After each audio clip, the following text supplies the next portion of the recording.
Thank you for the wonderful lectures.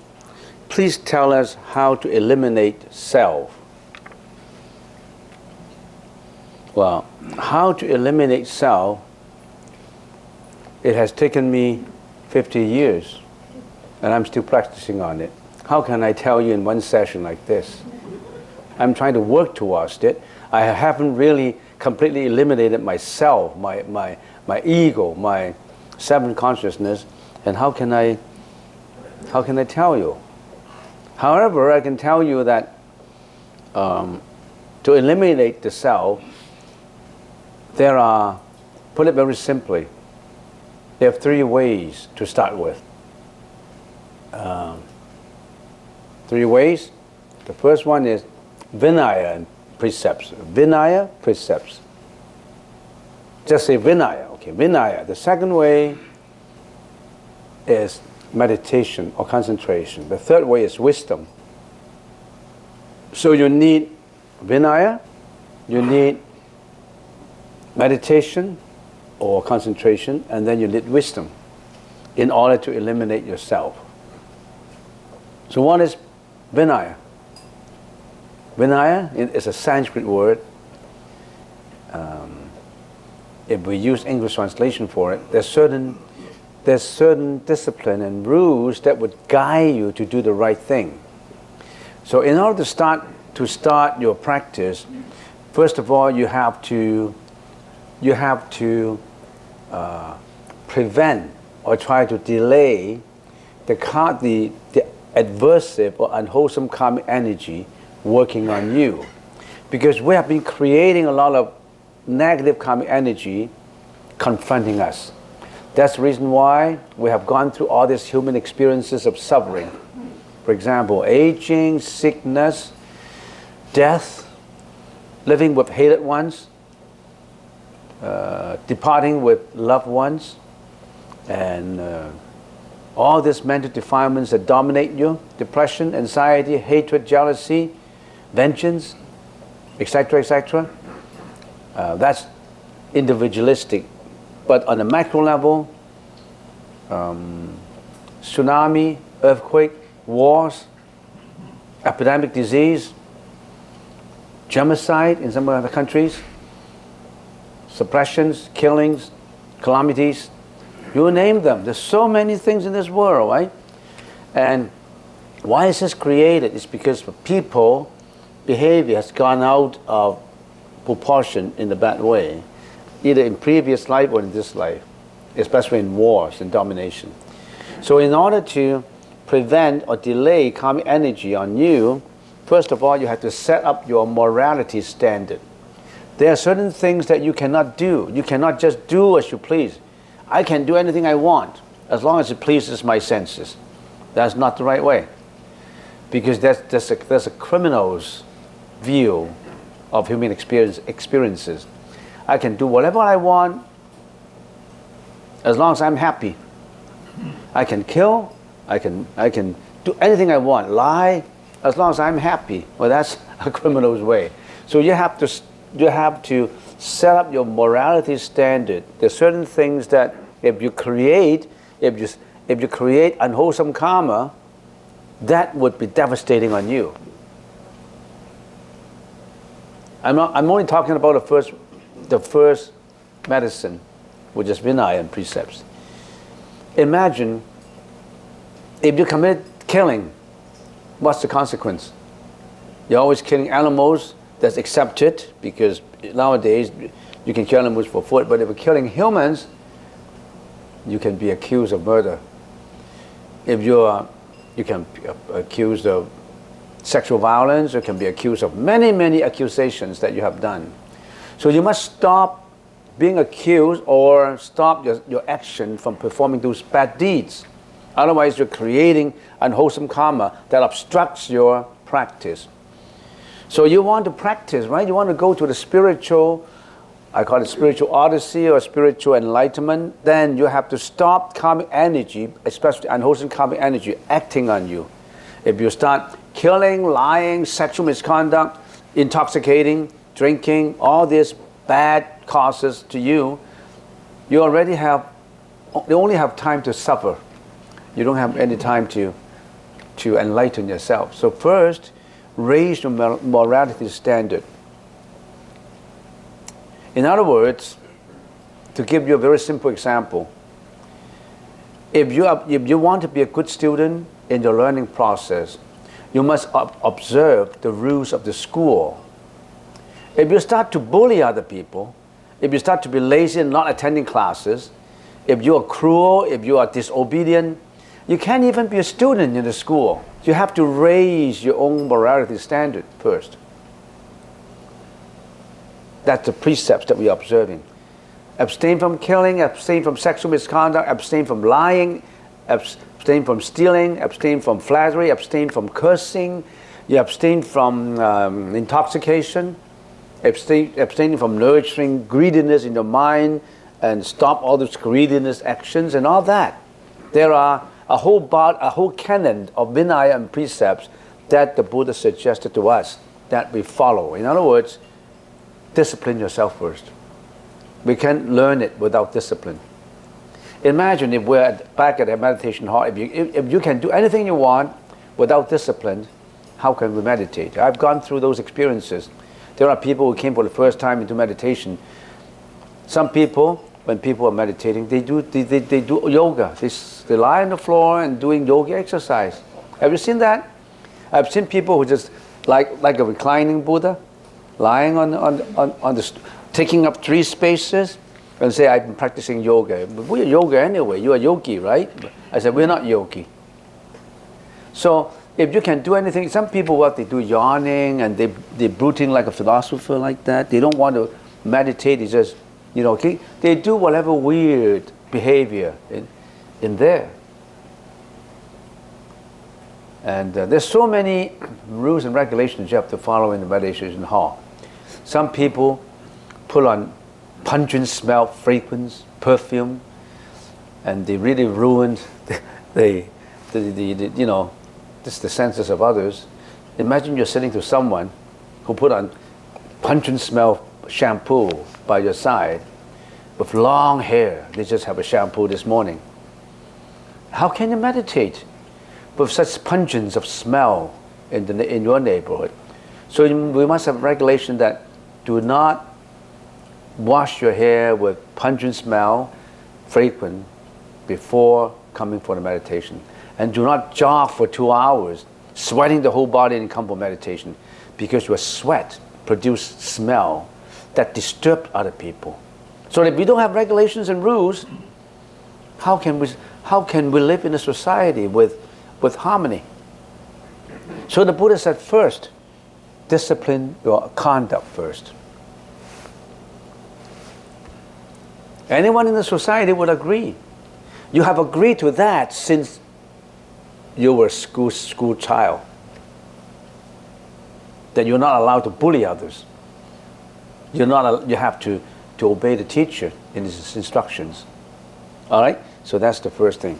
Morality standard have to be raised by understanding the Vinaya and the precepts as promoted by the Buddha, telling you to stop certain unwholesome acts, speeches, and thinking.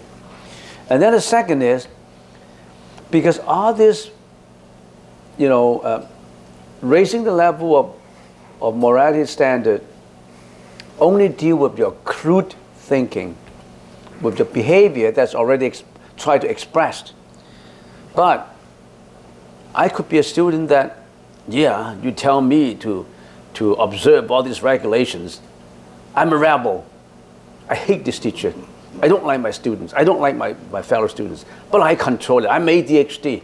I can't control it. But anyhow, I don't want to be kicked out, so I control it. The Buddha said, that's the reason giving you morality standard is not enough.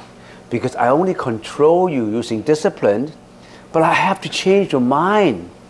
You must know the core of the meaning of this morality raising. So you deal with the thinking part of it.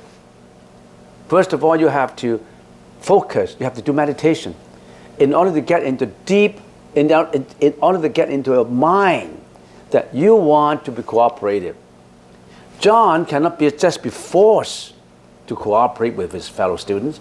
He has to be first coerced and then later persuaded and then admonished and then taught.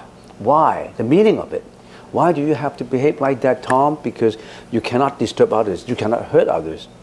You have to change Tom's mind, not just discipline Tom's action without telling Tom the meaning behind morality. So concentration is to tell the mind to absorb, to stay put. Because the mind has been monkeying. The mind wants to hurt. The mind wants to lie. The mind wants to be lazy. The mind wants to go anywhere he wants. But then you're told, no, John, stay put, calm down first. Don't get too agitated. Don't get mad, just calm down. You must learn how to calm down first. And this calming down, not exercising your monkeying mind, is called meditation. You have to be trained to calm down. You just can't calm down any moment because you have to be trained to do so. You cannot force Tom all the time. He's rebellious. But if you can persuade him peacefully that he's willingly observe this discipline, you'll be a successful teacher. Okay, that's meditation. And then, in the process of doing it, Tom has to be told why, not just how, why he should be doing it. That's the wisdom. The wisdom involved in doing all this. And that is in the sutras, in the Buddhist teaching. So this is what? Disciplined, which is morality, and then meditation, and then elevate your wisdom level, going to this spiritual level. Why is this world full of suffering? Why do we have to be considerate and compassionate to others? All these. If you learn all these, you can slowly, gradually eliminate yourself, your ego. Because it's your ego that tells you to all those rebellious deeds. That is the most simple terms I can tell you based on your question. Otherwise, it needs 50 years of practice. And in a university, you need 4 years, 4 semesters, at least 4 semesters to follow all these. You need Buddhism 100, which is the discipline part or the introduction part. Buddhism 200, which is in the discipline or the Vinaya part. Buddhism 300 on meditation and concentration. Buddhism 400, almost graduation, on wisdom. If you graduate from all these, you're on your own to do your own practice. Actually, we have a 2 o'clock, 2:30 repentance. We hold ourselves out to carry out repentance, but the attendance record has been very weak. So we postpone it, and then in the future, if we have more than 15 participants, then we'll continue. Meanwhile, I can take a break. I can enjoy the flowers outside, which we put a lot of bonsai this year, rhododendrons. Now is the season for rhodo and azalea. And by the way, we did a lot of volunteers. Together with other volunteers, did all that. We put big bonsai, we raised them, we put in soil, we prune the roots, prune the branches. We did all the labor for people to enjoy. That is giving. We're giving out all the beauty of flowers so that the whole world can come to enjoy it. Not just talking. We're not just talking about Buddhism. We're giving. We're giving the whole world with flowers, with beauty, with nature, with trees, with bonsai trees. We're giving our neighbor. We're giving our I don't want to call it love, but I want to call it compassion. We're giving. We welcome any volunteers who would like to give like us. And spend an afternoon not in a party, but in trying to nurture our plants. You know, we have big bonsai trees. How do we move those bonsai trees into big pots like that? 3 tons. We're moving 3 tons. One tree, 3 tons of bonsai, of big, huge, big rhododendron, from one place to the next. We got pine, we got azalea, we got many. pusavillos, and cherries, crab apples. We have all kinds of flowers. We have lotus, and every year we have to fertilize the lotus. We have to plant them. We spend hours in making the garden a beauty, compassionately for people to enjoy. But when people come here, some may not even enjoy nature. There are some we just criticize. Well, how come they don't have, I like roses, how come they don't have roses? So they set the opinion on azalea, so they should have roses, they should have bamboo, they should have this, they should have that. But they don't know that we have been trying our best to put a lot of number of hours to fertilize it, to clean it, to take the weeds out, to water it every day, and put it in the right place, and order it, all these bonsai pots, and each bonsai pot costs a lot of money. And there are people who didn't have the time to donate their labor. They like to donate their money to buy those pots. Everything here is donated, you know, donated out of people's compassionate charity. They donate it not because it's their own assets. They donate people can enjoy. All volunteers are welcome to donate their compassion out by giving their neighbor. And we need a lot of volunteers. But some volunteers will be coming too in the summertime. We create a forest in 15 days. I will plant 30 trees in 15 days. Trees that cram together, trees that have pipes and vines and wires, electric wires underneath it. We hydrovac it and make sure that we move in the right place. And it took us 2 weeks to remove 35 trees, and each tree is up to a height of 30 feet. People imagine, oh, how can you move those big trees? That's what we did. We moved huge big trees. You know, a lot of planning. Any question? You can ask question on nature, on how to do a bonsai, how to grow a azalea, how to grow a cherry tree. Huh? Yeah? What kind of question do you have? A Scotch pine or a black pine in Yeah. a big pot. Yeah. How do you root prune it? And I'm talking something that's very heavy. Yeah, very heavy, a Scotch pine, right? How do you prune it? It's got a trunk like that, and it's it's in a big Chinese pot. Yeah. And it needs to be put up. And how do you get the root prune? Do you rake the roots? How big is the one side? What's the height? 12 feet. 12 feet? Good question. I like questions, you know. Good question. How to prune a pine 12 feet?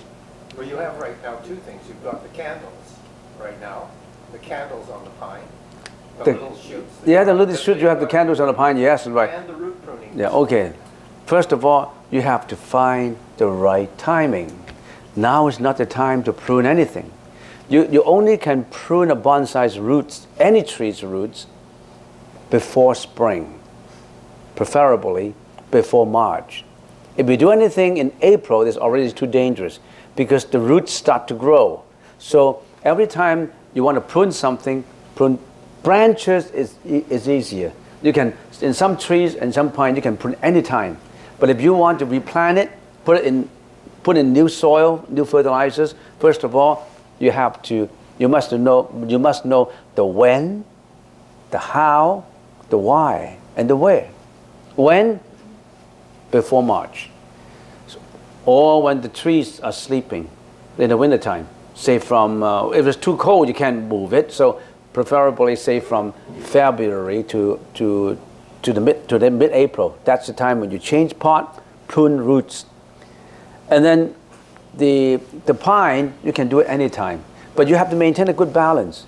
If you cut certain quantity of roots, you have to reduce certain quantity of branches and leaves. So you really have to put a balance. We call it yoga, right? Harmony. So Buddhism is just not sitting still. Buddhism is to have a touch of nature. You know, meditators, they have to touch soil. They have to touch weeds. They have to be in the ocean. They have to be in the forest. Meditation is not just sitting quietly and, you know, not that. Meditation is in contact with nature. Be aware. Be aware. You know, all those saints who got enlightened, you know where did they get enlightened? In nature.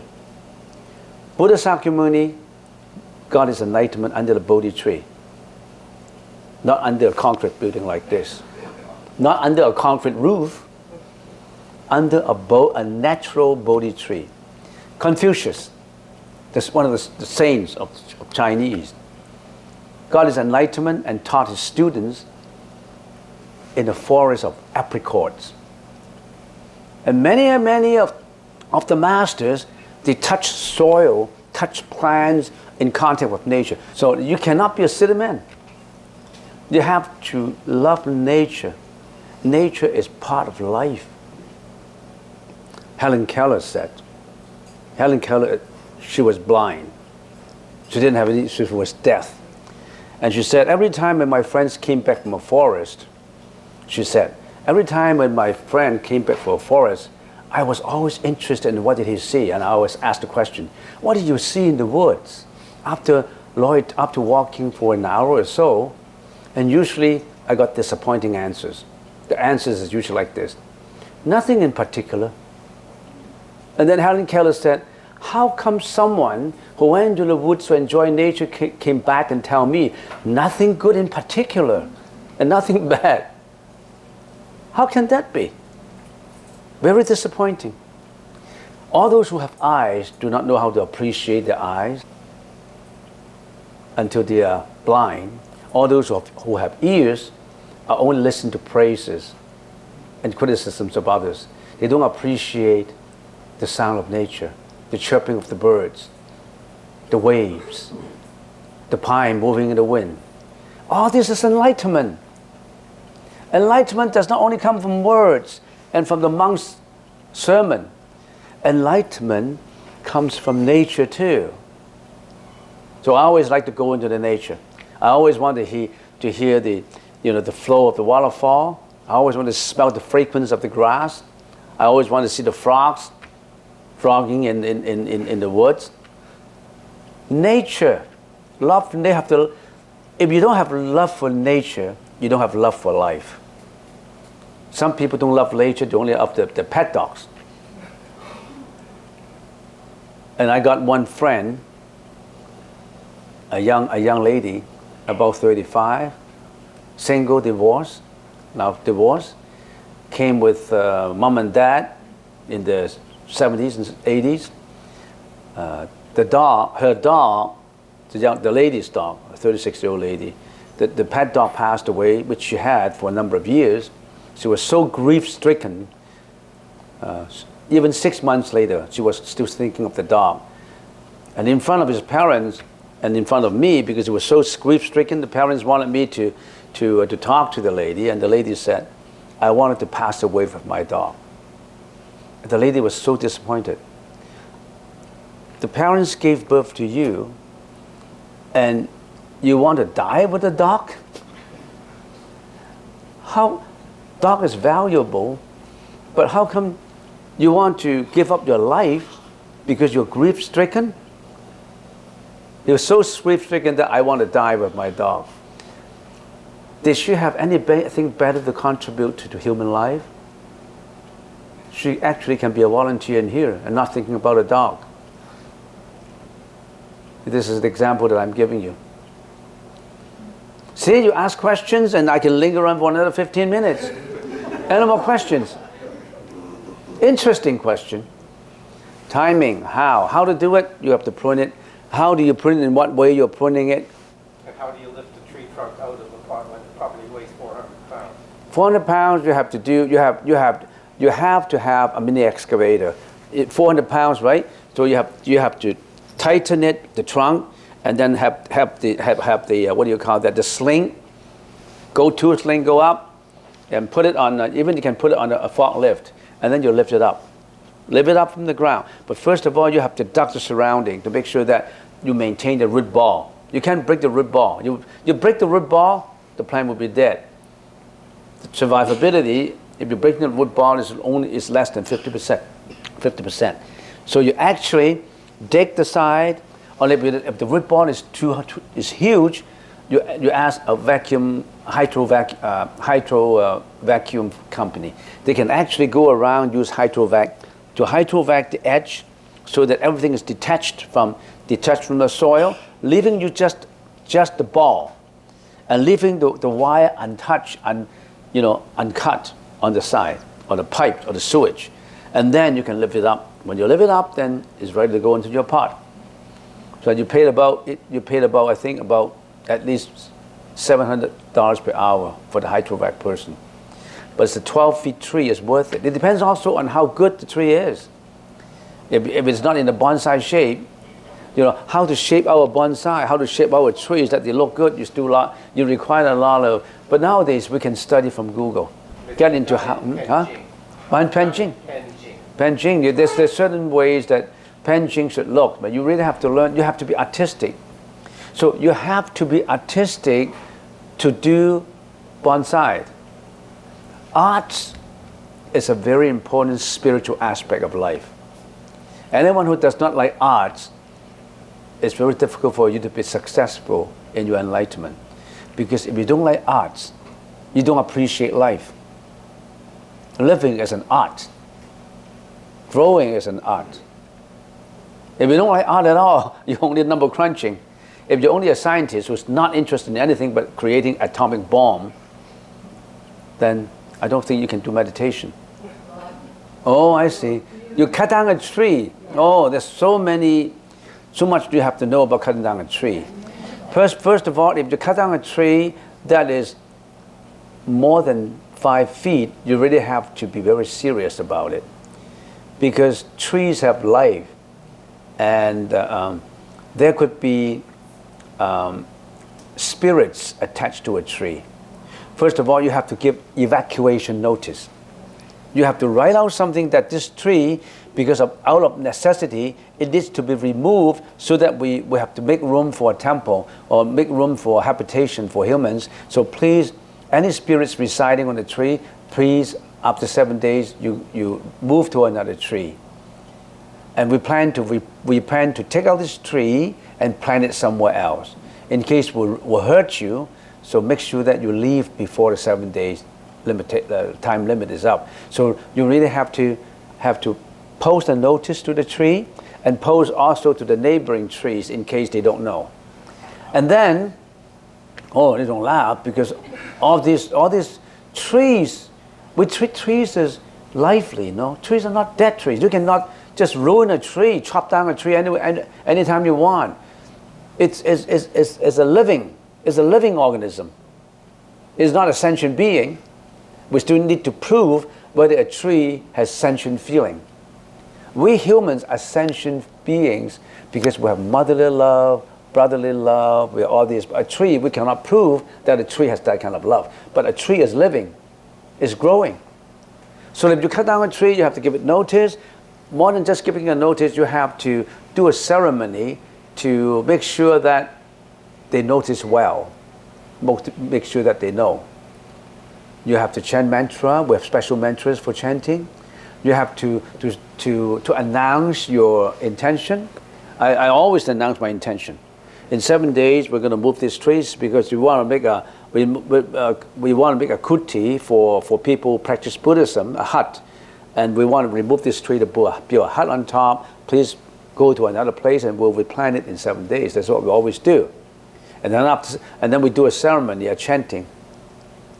And this is only, when I look back, the original inhabitants of Canada are the Indians, the Red Indians. And Red Indians respect trees. And in their culture, they believe that spirits attach to tree. So sometimes they put the ashes of their deceased ancestors on treetops. So that's why they don't tear down any trees. They regard trees as holy. And they call it a tree burial or outside open burial. They put it on top of trees, the ashes on top of trees. So they don't want to cut down any trees. And trees have spirits attached to them. So make sure that you give your notice, you do the ceremony, you do your chanting, and then you respectfully remove it. Don't just chop it down the way you want. this is a useless, that tree, just chop it down. And I have seen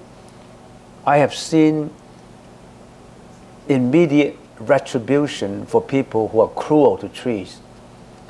If you click onto Google, click onto accidents in cutting trees. Some people just cut down any trees and they fell on them. You know, this climate, they just chop down anything they want, and then they really have an immediate karmic retribution happen to them.